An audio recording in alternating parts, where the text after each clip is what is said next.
Donc oui, Stéphanie m'avait demandé de parler du lien entre la Shoah et l'État d'Israël. Donc c'est quelque chose de très resserré dans le temps, c'est-à-dire en fait entre 1940 à peu près et les tout début de l'État, 1949-50, pas plus. Et la première question qui se pose, c'est qu'est-ce qu'on savait du génocide dans le Yishuv, c'est-à-dire la communauté juive de Palestine avant l'indépendance? Qu'est-ce qu'on en savait avant 1945? Alors, il y a plusieurs questions qui se posent. La première, c'est quand la guerre commence, le 3 septembre 1939, le foyer national juif, c'est comme ça qu'on l'appelle, est pris dans un dilemme terrible. C'est est-ce qu'il faut combattre Hitler avec les Anglais en oubliant le livre blanc, lequel livre blanc date du mois de mai 1939 et a restreint drastiquement l'immigration juive en Palestine et a quasiment effacé l'idée d'un État juif demain, ou est-ce qu'il faut combattre le livre blanc en oubliant le combat contre Hitler? Bon. Et finalement, l'exécutif sioniste, l'agent juif, donc, et à sa tête Ben-Gurion, bien sûr, va combattre le nazisme comme s'il n'y avait pas de livre blanc.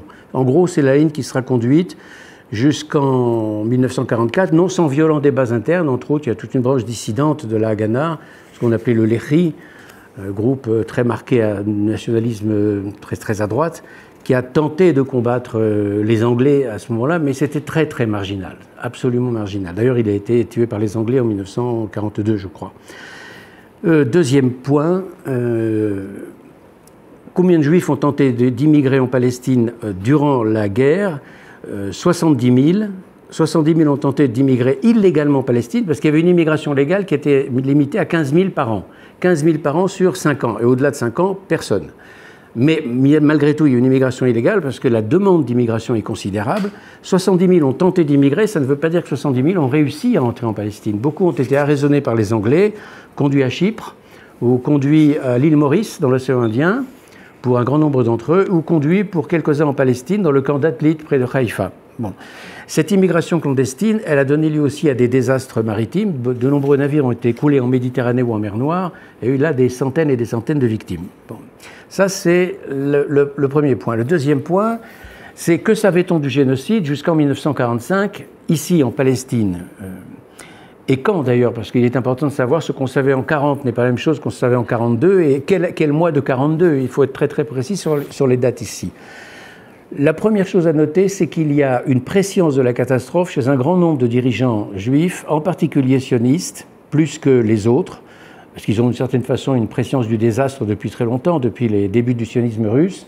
Et vous avez chez Jabotinsky, par exemple, une prescience absolue du désastre quand il va en Pologne en 1938 et fait une tournée de conférences dans les grandes villes polonaises, et il adjoint les Juifs de Pologne de quitter le pays au plus vite possible, et il fixe comme objectif 1 million de Juifs polonais, il y en a 3 300 000, 1 million de Juifs polonais doivent quitter le pays dans les plus brefs délais.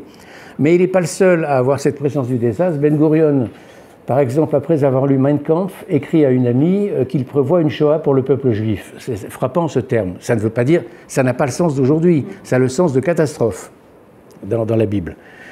Et il n'est pas le seul encore, il y a d'autres leaders sionistes, mais enfin bon. Ça, c'est le premier point. Le deuxième point, c'est que quand la guerre commence, le 3 septembre 1939, du côté juif, aussi bien sioniste que non sioniste, la solitude juive est totale. Je résume quand même le paysage historique, je le dresse à grands traits. En Europe, vous avez l'Anschluss en mars 1938, puis le démantèlement de la Tchécoslovaquie en octobre avec les Sudètes, puis la disparition totale de la Tchéquie en mars 1939, avec cet État croupion vassal qu'est la Slovaquie au même moment. Dans le même temps, vous avez la montée des politiques antisémites en Pologne, en Hongrie, en Roumanie, très très dure. 3, vous avez une politique d'immigration restrictive en Europe occidentale où les frontières se ferment, sauf dans le pays qui a été le plus généreux en matière de droit d'asile, c'est la France. C'est pas assez dit, c'est pas assez connu, mais c'est de loin la France qui a accueilli le plus de réfugiés. La Belgique également, mais la France de très très loin, alors que les États-Unis étaient totalement fermés par les lois des quotas. Et bien même la France, qui a été très généreuse en matière de droit d'asile, commence à se fermer en 1938-1939 avec le virage à droite du Front populaire et la crise permanente économique qui n'a pas été jugulée par le Front populaire. Et concernant la fermeture des États-Unis, tout le monde connaît la tragédie du Saint-Louis, qui est ce bateau qui part d'Allemagne, qui se balade, qui est baladé de Cuba en côte américaine, et dont personne ne veut et qui revient en Europe. Bon. Et troisième point, en Palestine, comment se quelle est la situation en Palestine quand la guerre mondiale, quand la guerre pas mondiale, mais européenne commence en 1939, elle devient mondiale en 1941. La situation en Palestine, c'est que la paix globalement est revenue après la grande révolte arabe de 1936-1939. La paix est revenue parce que la répression britannique a été féroce, impitoyable. Ils ont utilisé l'aviation, l'artillerie, etc.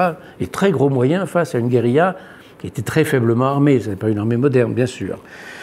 Et l'idée selon laquelle la Palestine serait coupée de toutes ses sources d'information à cause de la guerre est totalement erronée, parce qu'en fait l'information passe par les pays neutres. La Turquie est la grande plaque tournante du renseignement et la Suisse, la deuxième plaque tournante. Donc par le biais de la Turquie et de la Suisse, les familles en Palestine peuvent savoir beaucoup de ce qui se passe en Europe par le biais de Berne, de Genève ou d'Ankara et surtout d'Istanbul, bien sûr. Et en dehors de cela, le Yishuv, c'est-à-dire le foyer juif sioniste ici, va envoyer des émissaires en Europe. Et même au plus fort de la catastrophe, en 1942 encore, l'information arrive, contrairement à ce que l'on pense, elle arrive en retard. Et encore, en retard, ce n'est pas avec 1 mois de retard, c'est avec 3 jours de retard, pas plus. Mais elle arrive. Par exemple, quand le ghetto de Varsovie est en pleine insurrection à partir d'avril 1943, entre Tel Aviv et Jérusalem, on sait l'événement 2 jours après, 3 jours après. Ce n'est pas très longtemps. Et par ailleurs, la correspondance continue grâce aux neutres. Et cette correspondance, qui est bien sûr une correspondance ouverte, les Juifs n'ont pas le droit d'envoyer des lettres, mais seulement des cartes, donc, et seulement écrites en polonais ou en allemand, on ne peut pas en écrire en yiddish, mais même là, le vocabulaire est codé. Par exemple, on lit souvent dans des cartes « Madame Ashmada Gmoura est arrivée ». Ashmada Gmoura en hébreu, ça veut dire l'extermination totale. Et c'est comme ça que les messages circulent entre les familles. Bon. Mais par ailleurs, il y a un autre moyen d'information. Ce sont en particulier en novembre 42, en novembre 42, un échange de prisonniers entre Allemands qui se trouvent retenus en otage en Palestine et des Juifs polonais qui ont une nationalité autre que la nationalité polonaise et qui ne peuvent donc pas être envoyés à Auschwitz ou ailleurs parce qu'ils sont protégés malgré tout par des restrictions diplomatiques. 69 Juifs polonais sont échangés contre des prisonniers allemands civils en Palestine et ces 69 Juifs polonais arrivent en Palestine en 1942, sauf quand ils arrivent en novembre 1942, c'est-à-dire après la grande vague des exterminations qui ont mené à Treblinka et Auschwitz, puisque c'est après l'extermination du ghetto de Varsovie qui a lieu entre juillet et septembre 1942. 280 000 personnes envoyées à la mort en 12 semaines, à peu près. Mais avant, il y a Belzec. Bon. Et Sobibor également en même temps. Donc le gros de l'extermination en novembre 1942 est déjà passé. C'est-à-dire, si vous voulez, en janvier 1942, la majorité des futures victimes de la Shoah sont en vie. En décembre 1942, la majorité des victimes sont mortes. Voilà. L'année 1942, c'est l'année pivot. Donc, quand elles arrivent, ces victimes, qui ont vu de leurs yeux vus ce qui s'est passé à Varsovie, elles racontent. Une anecdote brève, on n'a pas le temps. Ben Gurion reçoit une jeune fille de 18-19 ans qui est reçue là par lui pendant 3 heures d'affilée. 3 heures d'affilée. Et il la bombarde de questions en yiddish. La jeune fille ne sait pas l'hébreu, bien sûr. Et il en sort totalement ébranlé. Vous voyez pourquoi je donne ce détail tout à l'heure. Donc, la connaissance du génocide, elle n'est pas complète, mais elle arrive par différents biais, et surtout, elle arrive aussi par le biais du Congrès juif mondial. C'est-à-dire qu'à Genève, le représentant du Congrès juif mondial, c'est Gerhard Rigner, et Gerhard Rigner est très bien informé par un informateur allemand haut placé dans l'économie allemande et qui réprouve totalement ce qui est en train de se passer contre les Juifs, j'ai oublié son nom, et qui informe dans un train de nuit Rigner de ce qui est en train de se passer, c'est-à-dire l'assassinat au gaz Zyklon-B d'un grand nombre de victimes, en lui donnant les détails précis en parlant d'acide prussique. Rigner rédige son télégramme qu'il envoie au Congrès juif mondial en demandant au Congrès juif mondial de le relayer à Londres, à Washington, à Moscou. Ce qui est fait. Mais Londres et Washington demandent un délai d'apaisement pour essayer de trouver une solution diplomatique et ne pas éveiller d'emblée une colère allemande qui pourrait aggraver le sort des Juifs. Je vous donne ici leur argumentaire. Et finalement, quelques semaines se passent, voire quelques mois, tout ça se passe en juillet 1942. En octobre, on n'a toujours rien fait. Et c'est à ce moment-là que Rigner décide de rendre le télégramme public, avec la complicité de l'agence juive et des autres. Et à partir du moment où le télégramme Rigner est connu, désormais dans le Yishuv, en conjuguant toutes ces sources d'informations dont je viens de parler, le doute n'est plus possible, on n'est pas en face d'un massacre, ni d'un pogrom, on est en face de quelque chose de nouveau, comme disait Churchill, quelque chose qui n'a pas de nom. C'est l'expression qu'il avait employée. Nous sommes en présence de quelque chose qui n'a pas de nom. Bon. Et à cela, vous devez ajouter quelque chose qui est très peu connu, c'est Tom Segev, l'historien israélien, qui le révèle dans une biographie de Ben Gurion parue il y a 4 ans. Ben Gurion avait un ami chrétien libanais qui s'appelait Ketané, j'ai oublié le prénom. Et il le rencontre parce que Ben Gurion passe une année aux États-Unis en 1941-1942. Bon. C'est un familier des États-Unis pendant la Première Guerre mondiale, il y était resté 4 ans. Et il rencontre son ami Ketané, qui, par différentes sources d'information, est très bien informé et lui dit exactement ce qui est en train de se passer en Europe.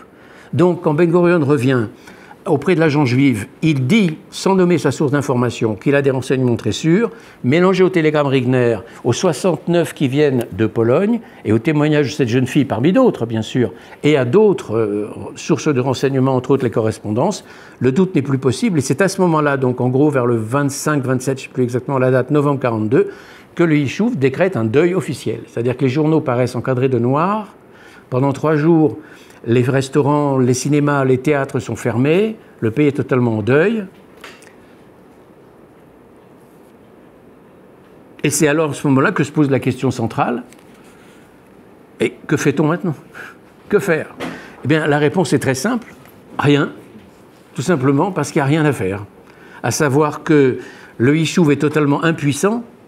Le Yishuv, ce n'est pas l'État, bien évidemment. Le Yishuv, c'est une communauté de 600 000 personnes qui n'est pas autonome mais qui est dirigée par les Britanniques et qui est en plus une situation précaire vis-à-vis de la coexistence avec la population arabe. La seule chose que les sionistes puissent faire à ce moment-là, ce qu'ils vont tenter de faire d'ailleurs, c'est intensifier l'immigration illégale, mais très dangereuse. Pourquoi?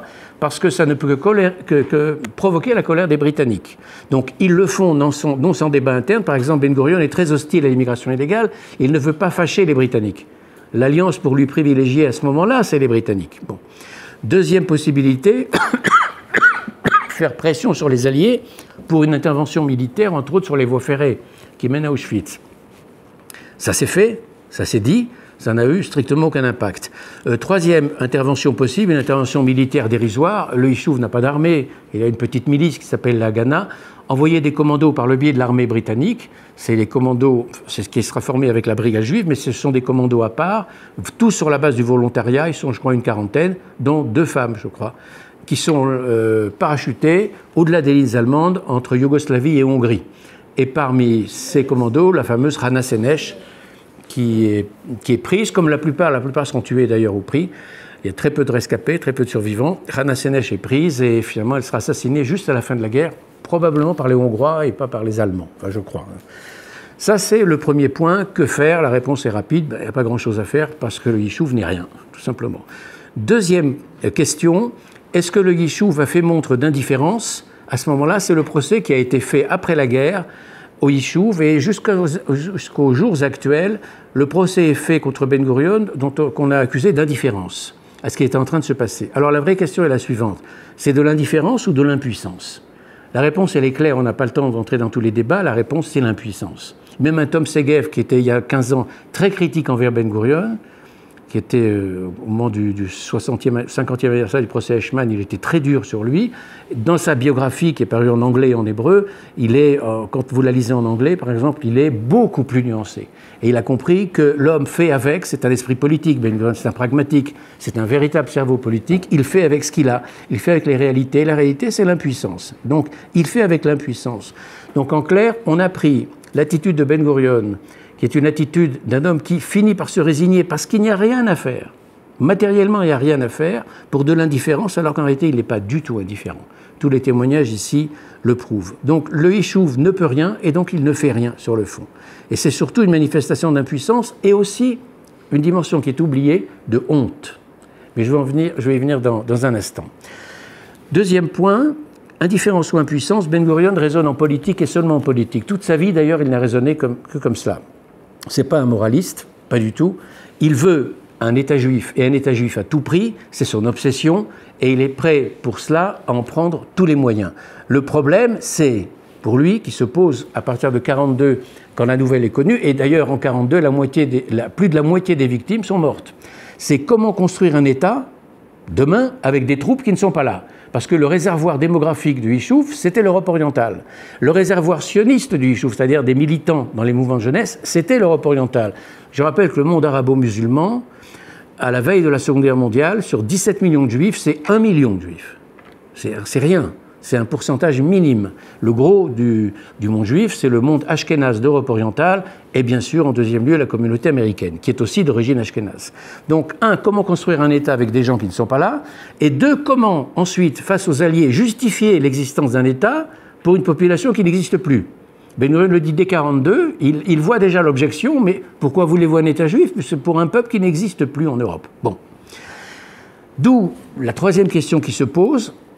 Essayer de combattre malgré tout pour être présent politiquement au moment de la fin de la guerre. Non pas matériellement, on sait très bien que la brigade juive ne va pas faire grand-chose, mais politiquement, il est important qu'il y ait une représentation militaire juive à la fin de la guerre. D'où la lutte pour constituer une brigade juive non pas autonome, mais une brigade juive au sein de l'armée anglaise. C'est ce qui est fait. Churchill donne le feu vert en 1944, non sans hésitation, il a attendu 1944, alors que la demande date de 1940. Et c'est exactement dans le même esprit où Jabotinsky et Trumpeldor avaient créé la Légion juive en 1917-18 au sein de l'armée britannique. Avec le même esprit politique que Jabotinsky, pour exister politiquement, il faut exister militairement. C'est ce qu'ils font, mais militairement parlant, c'est pas grand-chose, mais enfin, ils seront quand même présents en Italie, et jusqu'à la fin de la guerre, jusqu'au 8 mai 1945, la brigade juive sera présente en Europe. Ensuite, quand je dis combattre, il y a très vite la question qui se pose à partir de 1944-1945, c'est l'arrivée des premiers rescapés en Palestine. Et l'arrivée des premiers rescapés en Palestine, a fortiori en 1946-1947, c'est une arrivée difficile parce que quand ils sont jeunes, et la plupart sont jeunes, les rescapés n'ont pas 50 ans, hein, les rescapés ont 15, 16, 17, 18, 20 ans, 25 ans, guerre au-delà de 30 ans souvent, c'est qu'ils sont enrôlés immédiatement dans la Haganah, avec une préparation militaire de 3 jours, et quand les combats commenceront en novembre 1947 entre Arabes et Juifs, et a fortiori en mai 1948 avec les armées arabes, ce sont des gens qui ne sont pas préparés militairement et qui sont de surcroît affaiblis physiquement et profondément traumatisés psychologiquement. Donc les pertes sont très lourdes parmi les rescapés. Ce sera d'ailleurs un reproche qui sera constamment fait à la Haganah et aux sionistes. Et là, c'est un reproche qui s'est accusé, qui a été accompagné de l'accusation d'indifférence. Appelfeld fait partie de ces jeunes qui sont arrivés et directement enrôlés dans la Haganah. Le second volet, c'est que c'est à ce moment-là que va commencer à naître, à partir de 1945, la légende qui dure jusqu'aujourd'hui, à savoir que l'État juif serait la conséquence directe de la Shoah. Alors, c'est ici que je vais entamer la deuxième période et dernière période de ce petit exposé. C'est qu'en est-il réellement? Est-ce que oui ou non c'est la conséquence de la Shoah? Ou est-ce qu'il s'agit d'une légende rédemptrice qui est destinée à apaiser la culpabilité et l'angoisse? Bon. Alors effectivement, pour l'opinion commune, l'État d'Israël est né de la Shoah. Ça passe pour une vérité d'évidence parce que d'abord il y a une proximité chronologique, 45-48. Et c'est lié aussi à deux sentiments qui sont eux-mêmes totalement intriqués. C'est la culpabilité de l'Occident et l'idée d'une rédemption, précisément, de l'Occident, de la faute commise par l'Occident en permettant la création d'un État juif. Donc le lien entre la Shoah et l'État juif, c'est quelque chose qui sert profondément la conscience occidentale, mais qui passe aussi pour une évidence auprès de très nombreux juifs. Alors, la première chose à noter, c'est que l'État d'Israël lui-même nourrit ce mythe aujourd'hui. La preuve, c'est Yad Vashem. C'est-à-dire qu'à chaque fois qu'un chef d'État étranger arrive, il est immédiatement amené ici. C'est-à-dire comme si le lieu central de l'identité israélienne, c'était le génocide. Alors que dans les années 50-60, ça n'était pas du tout le cas. Rien n'est fait auprès des visiteurs étrangers pour leur montrer que le terreau profond de ce pays, c'est l'histoire du sionisme.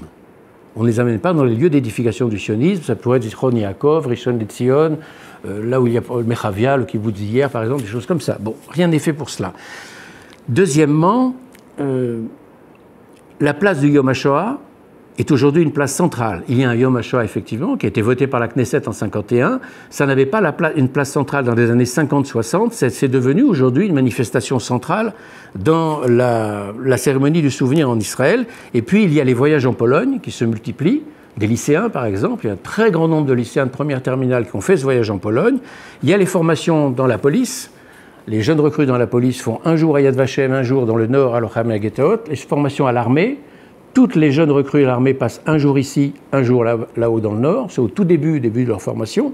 Bon, ça sont des choses connues. Mais alors le lien supposé entre Shoah et naissance d'État d'Israël, ça évoque une culpabilité occidentale. Les Occidentaux se sentent coupables et ils ont tout fait pour édifier un État juif 3 ans plus tard.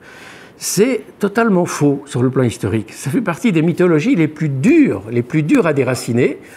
Et c'est totalement faux. Pourquoi? Parce que si dans l'opinion publique occidentale, prenons l'opinion publique française, globalement, il y a quand même un climat plus favorable à l'idée d'un État juif. Ça, c'est entendu. Ça, c'est indéniable. Tout de même, on se dit, pour la partie de la population qui n'est pas gagnée par la gangrène antisémite, c'est quand même, malgré tout, une population nombreuse, en particulier en France, quand même cette idée, les Juifs ont beaucoup souffert, ce serait quand même normal qu'ils aient leur État, etc. Mais du côté de la classe politique, celle qui va décider si oui ou non demain il y aura un État juif, on ne note aucune culpabilité. Alors chez qui? Chez les anglo-saxons, parce que les anglo-saxons sont ici les maîtres du jeu, anglais et américains. Les Français, ils sont absents à Yalta. Vous le savez tous, les Français ne comptent pas vraiment dans les règlements d'après-guerre. La France est certes parmi les 4 vainqueurs, pour faire plaisir à De Gaulle, pour faire plaisir au mythe gaulien d'une nation qui a gagné la guerre. En réalité, la France ne compte plus. Bon. Donc, ce sont les anglo-saxons qui comptent. Alors, où est la culpabilité anglo-saxonne? Mais il n'y en a pas. Regardez deux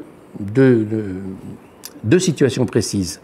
L'Angleterre, le Royaume-Uni, lorsque l'ONU vote ce fameux 29 novembre 1947 sur la création ou non d'un État en Palestine, c'est-à-dire la création de 2 États en Palestine, un juif et un arabe, Londres s'abstient. Et en 1948-1949, quand les hostilités commencent, Londres maintient une neutralité, mais une neutralité froide, glaciale, et même parfois une neutralité partisane en faveur des Arabes, très légèrement. Bon, jusqu'au bout d'ailleurs. Avec même un risque de guerre, ce qui est très peu connu, un risque de guerre direct entre Londres et les Israéliens en janvier 1949, au terme d'un incident aérien au-dessus du Sinaï. Je ferme la parenthèse. Washington, qui est de loin la grande puissance en 1945, c'est elle qui va décider, on sait très bien. Washington hésite longtemps. Le département d'État dirigé par George Marshall est totalement hostile à un État juif, pour différentes raisons que je n'ai pas le temps ici de développer.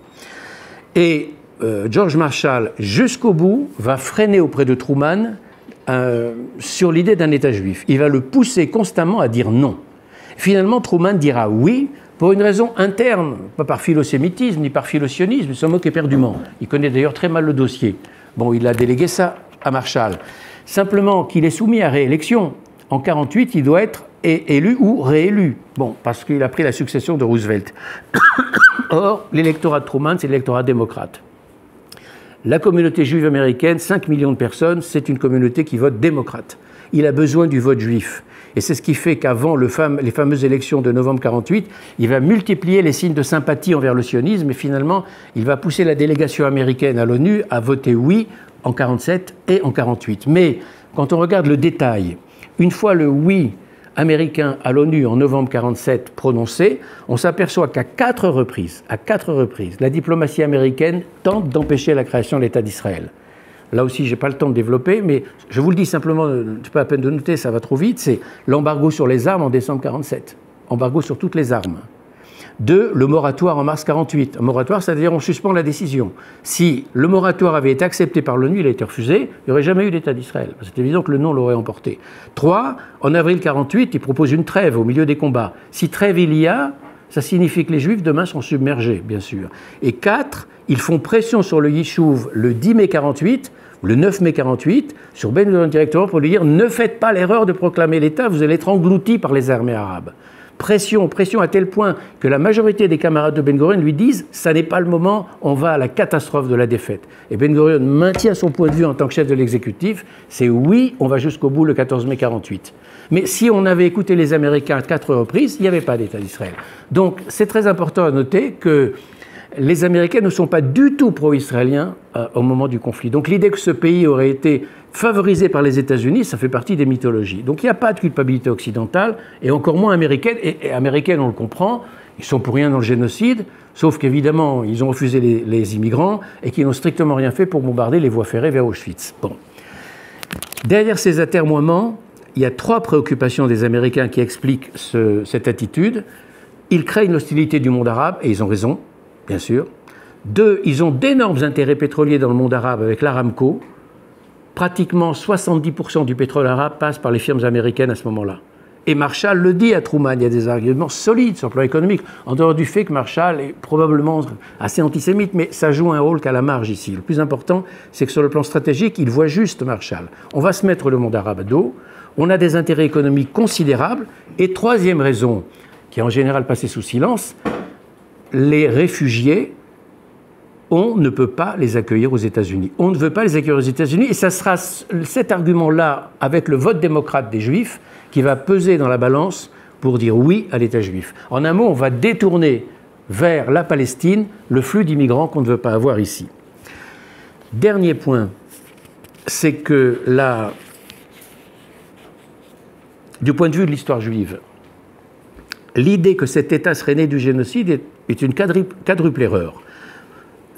Parce que pour le sionisme, c'est une quadruple défaite. Pourquoi? Premièrement, c'est une défaite morale. Le Yishuv n'a pas pu sauver le judaïsme.